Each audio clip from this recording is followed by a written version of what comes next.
क्या गड़बड़ है? कार्तिक ने माया को खुद से चिढ़ते हुए देखा और अचरज से पूछा।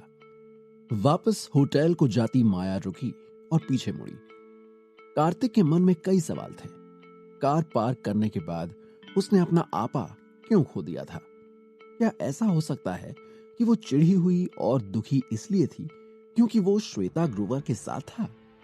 माया ने तीखी नजर से कार्तिक और श्वेता ग्रोवर को देखा। कार्तिक, तुम्हें किसने बुलाया? तभी प्राइवेट हॉल से गुस्साई आवाज आई। कल्याण तेजी से माया की तरफ गया और उसने कार्तिक को इग्नोर करने वाली नजर से देखा। मैंने उसे बुलाया है। कार्तिक हमारा बैचमेट है, वो क्यों नहीं आ सकता? श्वेता ग्रोवर ने कहा। श्वेता ग्रोवर, तुम किसे बुला लाई हो? तुमने इस नालायक को क्यों बुलाया?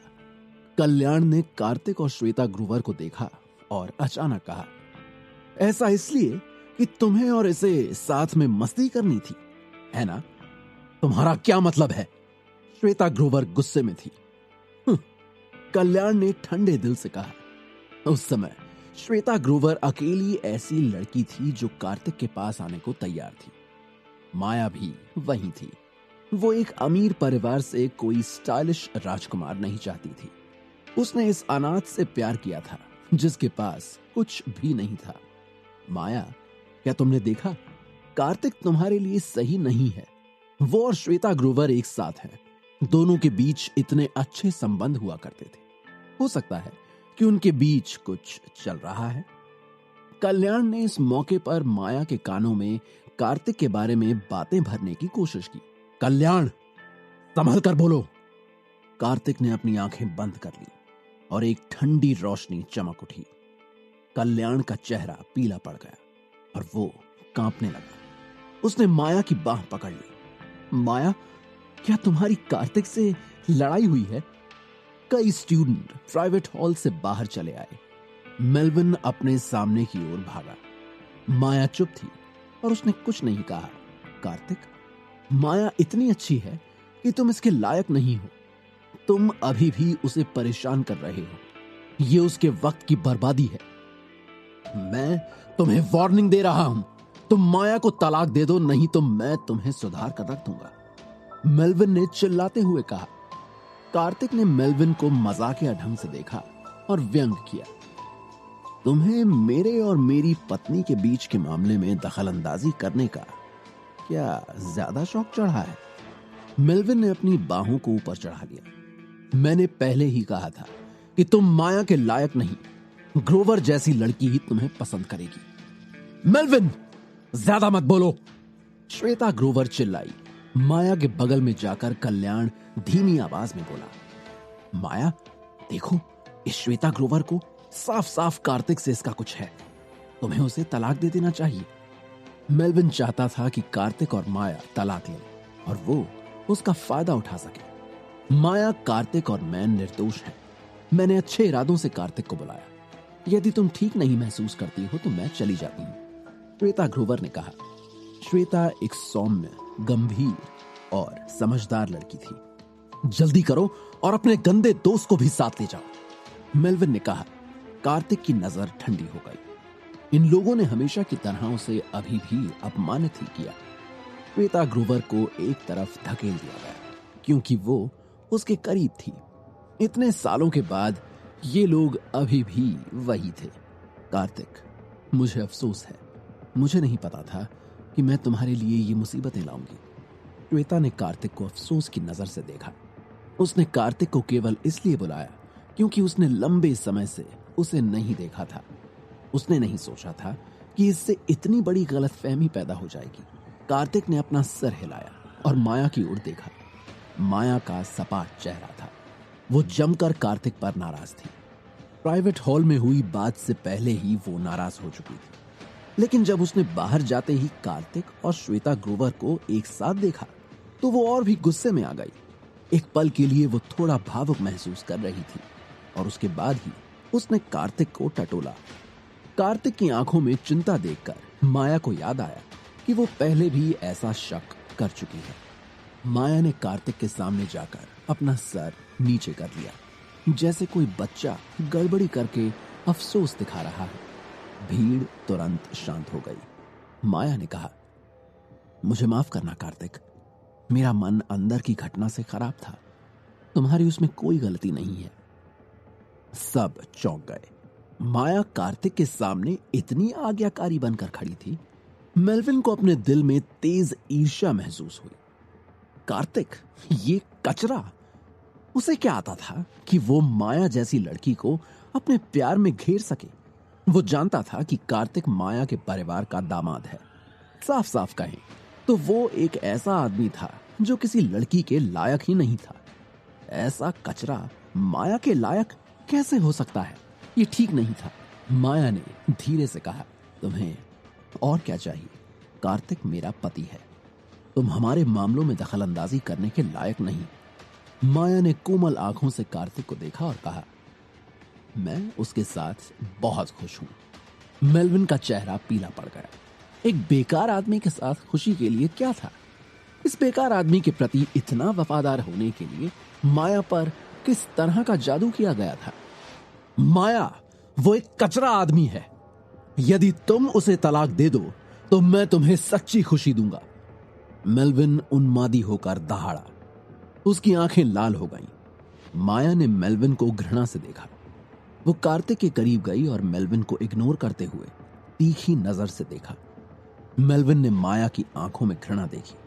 वो अब बहुत नाराज था और उसने हर चीज का ठीकरा कार्तिक पर फोड़ दिया, जैसे सब उसका ही किया हुआ था। कार्तिक, मुझसे दूर हो जाओ। मेल्विन ने अपनी मुट्ठी उठाई और कार्तिक को मुक्का मारा। हर कोई हैरान था और मेल्विन खुद को रोक नहीं सका। उसने मजाक उड़ाते हुए कार्तिक की तरफ देखा। मेल्विन ताइक्वांडो ग्रुप से हुआ करता था। उसे पक्का था कि आज कार्तिक को तब तक पीटा जाएगा जब तक कि उसके दांत फर्श पर ना चिपके हों। लेकिन अगले ही पल वो सारे स्टूडेंट दंग रह गए।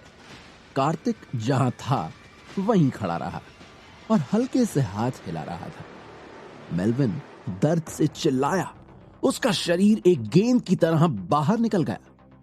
कार्तिक ने ताइक्वांडो क्लब के मेल्विन को एक दाव से हराया था। उसने सभी लोगों को चौंका दिया था।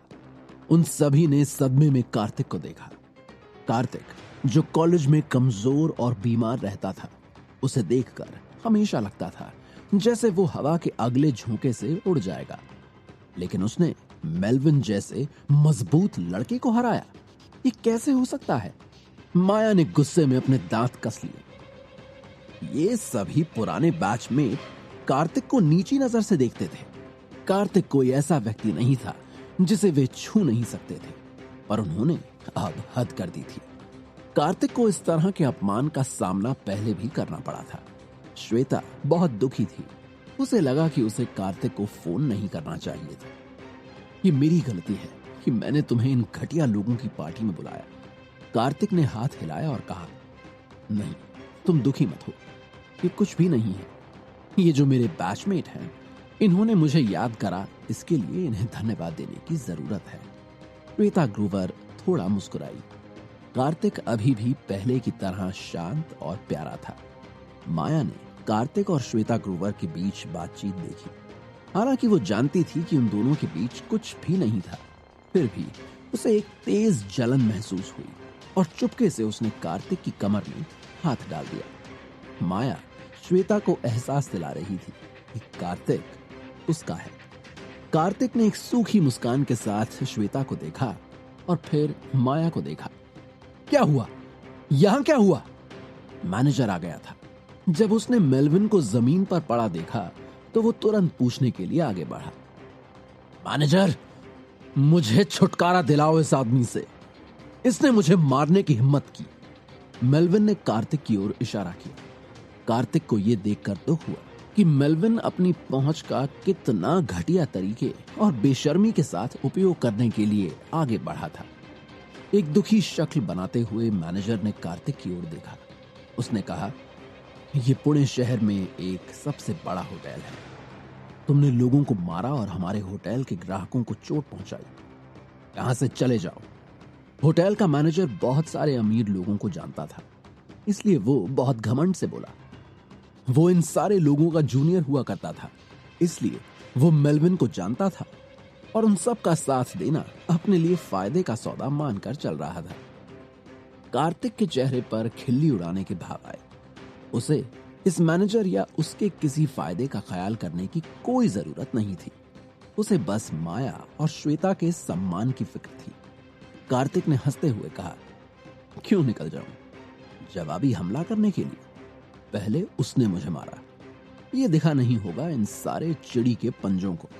यही बात है ना? मैनेजर ने हंसते हुए कहा, लगता तो ऐसा ही है। यहां किसने देखा? देखा है किसी ने कुछ?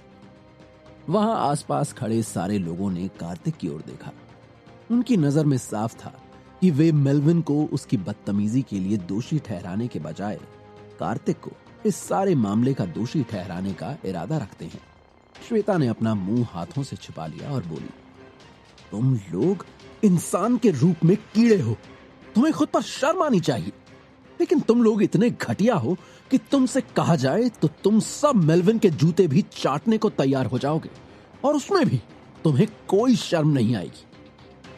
माया ने भी गुस्से में उन सभी की ओर देखा, लेकिन चेहरे पर ढीठता के भाव लिए हुए वे बड़ी अकड़ के साथ खड़े रहे, जैसे माया को भी कार्तिक के साथ होने की सजा देना चाहते हैं। आगे क्या? अब कार्तिक को बदनाम किया जाएगा या मैनेजर और बाकी लोगों को इस बात का एहसास होगा कि वे किसके साथ पंगा ले रहे थे? जानने के लिए सुनते रहिए पॉकेट एफएम पर कैप्टन कार्तिक की कहानी का अगला भाग।